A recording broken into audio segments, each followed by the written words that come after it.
All right, welcome back, everybody. It's Bruce from the Epic Experiment, and we're back another week, another deck tech. This one, we're going to go to bracket 2. We're going to go to bracket 2 because we're going to go look at Alaundo the Seer. So Alaundo the Seer is 2 green-blue for a 3/5 legendary creature, human shaman. Tap, draw a card, then exile a card from your hand and put a number of time counters on it equal to its mana value. It gains when the last time counter is removed from this card. If it's exiled, you may cast it without paying its mana cost. If you cast a creature spell this way, it gains haste until end of turn. Then remove a time counter from each other card you own in exile. So this plays kind of like a suspend deck, but I want to be very clear if anybody's going to be using the rules out there. Alaundo is not suspend. So things that say remove counters from cards that have been used for suspend, they don't work. All right. The only way you remove time counters from your cards is with Alaundo when he taps. So this deck is a Simic tap untap deck that there are lots of them floating around. Whether you're into Vannifar or you're into there's just lots of these sorts of cards that can chain away cards and pod them away. So Alaundo is kind of in that same vein, but it's a little bit more friendly. People don't get so sour because there is no obvious combo line in this deck. This deck just generates overwhelming value if you allow me to just keep casting my commander and tapping and untapping it. All right, so let's talk about what we are doing here. Okay, first piece is Alaundo is 5 mana. Alaundo is 4 mana. It's not cheap to get him into play. And because your deck is kind of glass cannon-y, if you do not have Alaundo, you do not have a deck. Your deck flops because you do not have a way to win the game. So you need your commander and is going to die, so you better have some ways to cast it. So let's talk about the ramp, okay? So we're going to have a Decanter of Endless Water. So 3 mana, you have no maximum hand size, tap to add 1 mana of any color. I like the no maximum hand size attached to this. And I'll talk about that in a second because I think I also have a Reliquary Tower in the mana base. That's an important feature, and we'll talk about why. We have an Elvish Mystic. Okay, good. We have a Llanowar Elves. Also good. We have an Arbor Elf. Super.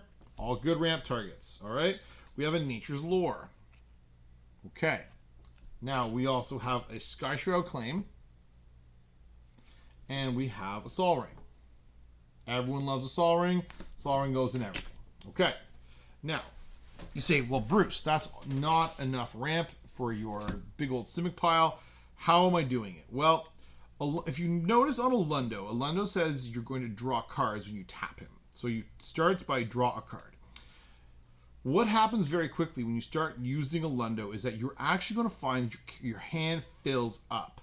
And you're going to have probably more than enough cards, meaning cards that say you have unlimited hand size is perfect, but you're also going to land in your hand that you need to put back into play.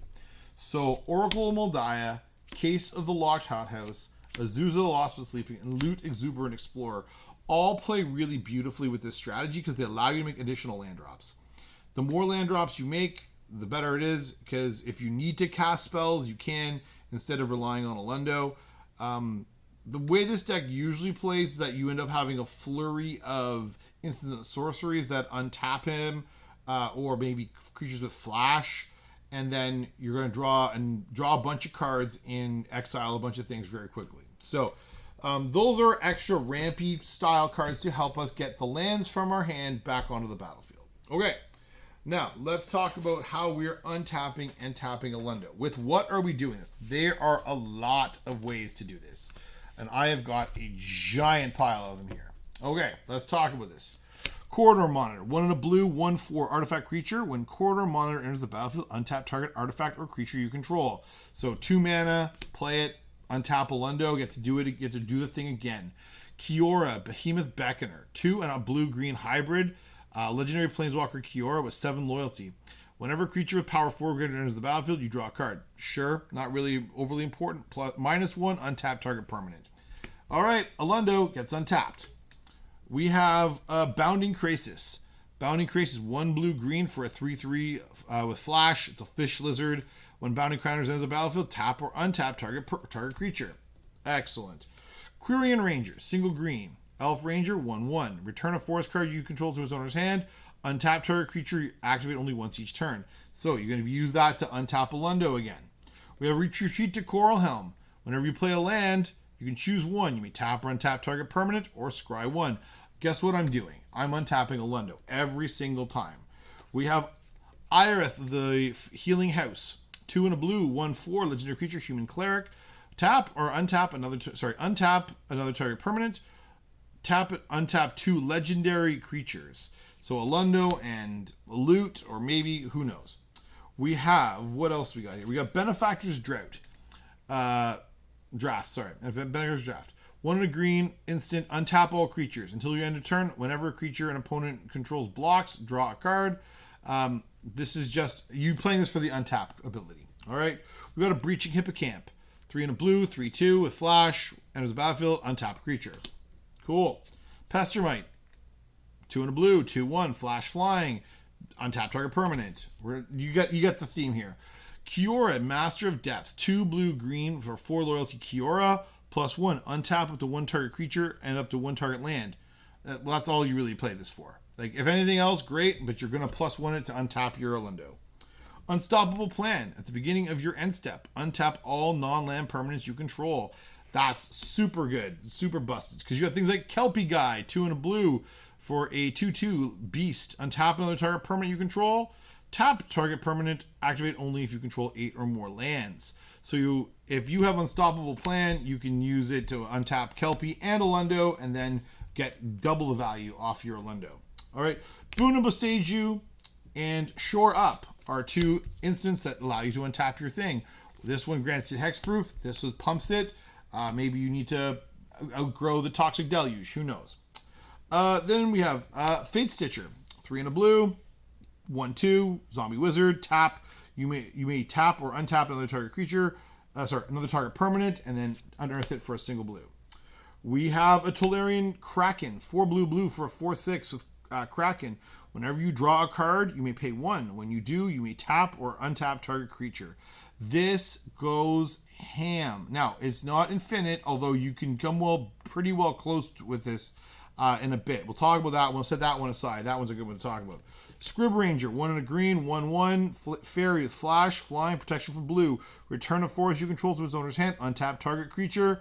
Play this ability only once each turn. You get in the sense here. We have Dramatic Reversal. This one's pretty good. Untap all non-land permanents you control. Notice there's no Isochron Scepter in this. If I was looking to do something busted, I would put Isochron Scepter in here. I do not. All right, so we're playing this as fair as we can. So Dramatic Reversal, just a good card. All right, Puppet Strings. You may tap or untap target creature. Yes, please. We have a Staff of Domination. All right, we have all sorts of modes. 3 to cast it. 1, untap Staff of Domination. 2 in a tap, you gain a life. 3 in a tap, untap target creature. There we go. 4 in a tap, tap target creature. 5 in a tap, draw a card. So you're using this the 3 ability here as regularly as you can based on how much mana to tap and untap Alaundo. We have 2 cards that do essentially the same thing, Murkfiend Liege and Seedborn Muse. So Seedborn Muse is the better one, but Murkfiend Liege says untap all green and or blue creatures you control during each other player's end step. Untap step, sorry. Alaundo, that's exactly what you want to see. Seedborn Muse is even better. Untap all permanents you control during each other player's untap step. That just is sick with Alaundo. You're going to do busted things because all your mana untaps. And then last but not least, we have an Intruder Alarm. This one's like one of the big daddies in this one. So 2 and a blue, enchantment. Creatures don't untap during their controller's untap step. Whenever a creature enters the battlefield, untap all creatures, including your Alaundo. So that is how we're going to get Alaundo to tap and untap to be able to exile things and do all sorts of other stuff. All right, let's talk about how we are going to protect our Alaundo, make sure that we don't die or get ourselves run over by our dirtily blue pile. So we have an Obscuring Haze. This is a fog, 2 and a blue. If you control a commander, you may cast this spell without paying its mana cost. So this is from the same cycle as the Fierce Guardianship and deflecting SWAT. It's the green one. It's the fog. Sometimes you're going to get yourself committed to the board. You have lots of creatures and you don't want to block with them, so you're going to take a pounding. So you need to block. You need somebody to deflect that. Disdainful Stroke, 1 in a blue, counter target spell with mana value 4 or greater. All right, we have Mirror Shell Crab. So this is really for the channel ability, but this is 5 blue for a 5/7 with ward 3. Channel, 2 in a blue, discard Mirror Shell Crab, counter target spell or ability unless its controller pays 3. Because it's a channel ability, it's really hard for your opponents to interact with it. Azorius Predation is the closest thing I got to a board wipe. All right, I've got no Psych Rift, I've got no Busto card. This is pretty plain Jane. For each creature your opponents control, create a 4/4 green Phyrexian Beast creature token. Each of those tokens fight a different one of those creatures. So if your opponent's got a bunch of mid-range to small stuff, you're going to find that this probably wipes out most of the board, leaving you with enough to be able to handle it. We have a Memory Lapse. Cool. Counter target spell. Put that spell on top of his owner's library. I know that doesn't sound awesome, but sometimes just having a way to delay them a turn is all you need. An offer you can't refuse. So this counter target non-creature spell, its controller creates 2 treasures. Negate, counter target non-creature spell. Manglehorn. So this one's 2 in a green. When Manglehorn enters the battlefield, you destroy target artifact. Artifacts to your opponent's control enter the battlefield tapped. Very powerful stacks effect. Just really good tool. Deprive. Blue. Instant. Additional cost to cast Deprive. Return a land you control to its owner's hand. Counter target spell. Okay. Then we have Kogla, the Titan Ape. 3 green for a 7/6 legendary creature ape. When it enters the battlefield, it fights up to 1 target creature you don't control. Whenever Kogla attacks, destroy target artifact or enchantment defending player controls. 1 in a green, return target human you control to its owner's hand. Kogla gains indestructible until end of turn. I don't have a ton of humans in this deck, although Alaundo is. So if worse comes to worse and you need to keep your Kogla, you can return Alaundo to your hand. Worse things have happened. Teamer Sabertooth, 2 green. Cat, 1 green. You may return another creature you control to its owner's hand. If you do, Teamer Sabertooth gains indestructible until end of turn. This is a combo enabler, but it also protects your Alaundo from board wipes and other such things. Rapid Hybridization is one of the few kill spells that blue gets. Simic Charm, a blue and a green, so you get 3 modes. Target creature gets +3/+3 until end of turn, or permanent you control gain hexproof until end of turn, or return target creature to its owner's hand. So the modes I use in this most often are something gains hexproof or I bounce something to my hand, generally Alaundo, so the commander tax doesn't go up some more. Tamiyo's Safekeeping, a single green, target permanent you control gains hexproof and indestructible until end of turn, you gain 2 life. And then last but not least, we have Reality Shift, which is one of the other blue kill spells that you get. Exile target creature, its controller manifests the top card of his or her library. Pretty boring stuff in terms of interaction-wise. Let's talk about how we're going to draw a bunch of cards. So Alaundo draws his cards, right? But we're going to need more, right? We're going to need some other ways to draw cards. So the first one we have is Kumena's Awakening. All right, so this is 2 blue as Ascend. So you get the city's blessing of 10 or more permanents. At the beginning of your upkeep, each player draws a card. If you have the city's blessing, instead only you draw a card. So this deck generally puts a lot of value on the battlefield if it's left to any degree, and Kumena's Awakening can be very powerful. Also, because of the fact of the group hug nature, sometimes people leave it alone. Arcanus the Omnipotent. 3 blue for a 3/4 legendary creature wizard. Tap, draw 3 cards. 2 blue, return Arcanus the Omnipotent to its owner's hand. With all those untap effects I have, this can be a really powerful way to draw a bunch of cards to fill my hand back up. Super good. Teferi's Ageless Insight. 2 blue. Legendary enchantment. If you would draw a card, except the first one you would draw on each of your turns, you draw 2 cards instead. So because Alaundo triggers the way it does, you're drawing a bunch of cards. You draw 1 or draw 2, and then you exile something to make good use of it. Return of the Wild Speaker. So this could be an overrun effect, although I don't usually use it in that mode. So this is usually 4 and a green. Draw cards equal to the greatest power among non-human creatures you control. So if you need to refill your hand, you probably have something fairly chunky on the battlefield. You could get to good work. Okay. Thought Reflection. If you draw a card, draw 2 cards instead. This is expensive at 4 blue. So you're hoping that you don't ever have to spend the mana for this. Alaundo, you could play it early in the game and then get Alaundo online to eventually get this into play. But it plays really well with Alaundo's ability. And then Extraordinary Journey. So XX, blue, enchantment. When Extraordinary Journey enters the battlefield, exile to X target creatures. For each of those cards, its owner may play it for as long as it remains exiled. Whenever one or more non-token creatures enter the battlefield, if one or more of them entered from exile or was cast from exile, you draw a card. This ability triggers only once each turn. So because I'm putting my cards into exile with their time counters, this triggers in such a way that the creatures as they enter play will trigger it and I'll draw a card. You can use it as a removal spell on your opponent's things. You can use it as a way to protect your things. It's actually pretty flexible and versatile in this deck. All right. Now, because I've got lots of different ways to get things, there's going to be some things that go to my graveyard because I may have to discard down to hand size if I don't have something that keeps them in my hand. So, Timeless Witness is super useful. And you can replay it with if you go and bring it back to your hand, pardon me, with Temur Sabertooth, or the Kogla. This allows you to put it back in your hand, giving it and allowing you to replay it. And then we have Praetor's Council, 5 green. Return all cards from your graveyard to your hand. Exile Praetor's Council. You have no maximum hand size for the rest of the game. So this is when things have gone totally haywire at the end of the game, and you're starting to run out of things to do, but all the good gas is in your graveyard. You get it all back. All right, we have a Conjurer's Closet just for some value, but I've got some interesting pieces that play along with it. So on top of things like when we have Timeless Witness, but we also have some things like Dawnglade Regent, 5 green, 8/8 Elk. When Dawnglade Regent enters the battlefield, you become the Monarch. As long as you're the Monarch, permanents you control have hexproof. Yes, please. And if you can flicker this and you can get it back, get the Monarch back, get the hexproof back, it's super good. Defiler of Dreams, 3 blue, Phyrexian Sphinx, 4/3 with flying. As an additional cost to cast permanent spells, you may pay 2 life. Those spells cost 1 blue less to cast if you pay life this way. This effect reduces only the amount of blue mana you pay. Whenever you cast a blue permanent spell, draw a card. So that's super good.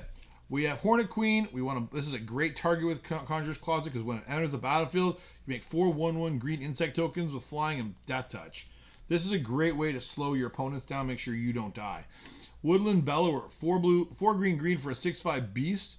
When it enters the battlefield, search your library for up to 1 non-legendary green creature card with converted mana cost 3 or less. Put it onto the battlefield, then shuffle your library. So you play this.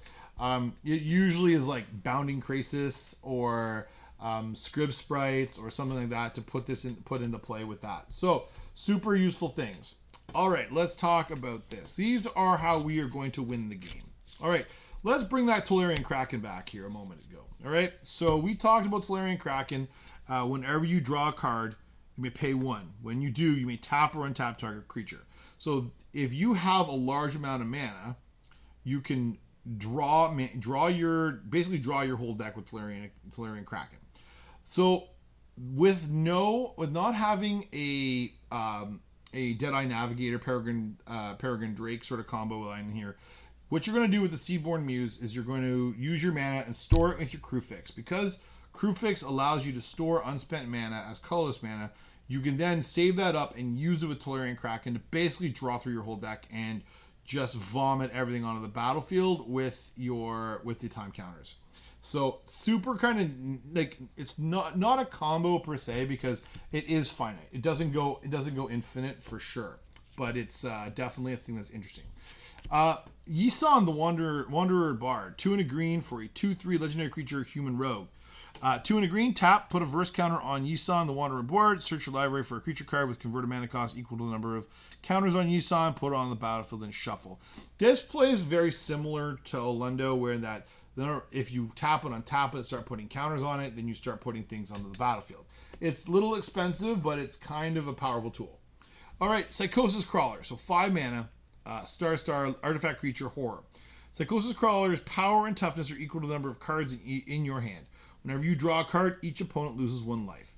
Okay, I have seen this regularly, that where Alaundo, if this is left to go unchecked, Alaundo's going to tap 3, 4, 5, 6 times in a turn, and you're going to end up putting a whole bunch of cards in your hand thanks to Teferi's Ageless Insight, or just all the different ways you're going to draw cards. And this could very easily one-shot your opponents in a single turn just by virtue of you drawing cards. All right, so it's in the last list. It's super useful in this deck. We have Tachover, Steward of Tides. Green, blue for a 3/3 legendary creature, Merfolk Druid. Land creatures you control have flying. Whenever a land enters the battlefield under your control, if you control 7 or more lands, up to one target land you control becomes a 3/3 elemental creature with haste. It's still a land. All right, so this is super handy with all these guys that make extra land drops. You're now going to make 2, 3, 4 land drops a turn, making a 3/3 flying armada of plants and of land elemental tokens, and you're going to find you get yourself a pretty easy win. And then the last one I have as an insurance marker is the Laboratory Maniac. 2 and a blue for a 2/2 legendary creature human wizard. If you draw a card while your library has no cards in it, you win the game instead. I have legitimately run out of cards in this deck because my opponents were unable to remove it, either because I had hexproof or I had enough blockers and jumpers that they couldn't get to Alaundo, and I just continued to extract value. So it's there as an insurance measure. Yes, I know the Thassa's Oracle is probably the better target, but Thassa's Oracle is a $22 or $25 card here in Canada, and is, puts us in a different league altogether. So not a single game changer in this deck, not one. But very clearly, this can play a pretty potent game. There's enough interaction here that keeps your opponents on their toes and off balance. And if you are left to do your thing, you're going to go pretty ham. I would say this is because of the theme and the fact that you're so hinged around your commander that this would be a bracket 2 deck. All right. Could you play it at a bracket 3 table? I suppose you could. I have. It's fared okay, but it's not necessarily. I would say with the strength of the recent precons, this is probably a true bracket 2 deck in the true sense of the word. It's janky. It's kind of fun.